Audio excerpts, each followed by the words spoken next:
a pictograph at Barrier Canyon in the central Utah desert, depicting an anthropomorphic figure with large bug-like eyes and tall antennae or horn-like projections. This artwork is part of the Barrier Canyon style, BCS, created by Desert Archaic peoples between approximately 2000 BCE and 500 CE.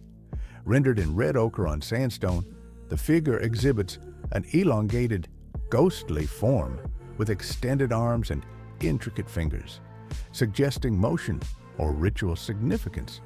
Nearby shapes, including smaller heads and a quadruped animal, may represent spiritual beings, a vision scene, or elements of a mythological narrative. These images, found throughout canyon walls in the American Southwest, are believed to be linked to shamanic practices and hold deep ceremonial meaning.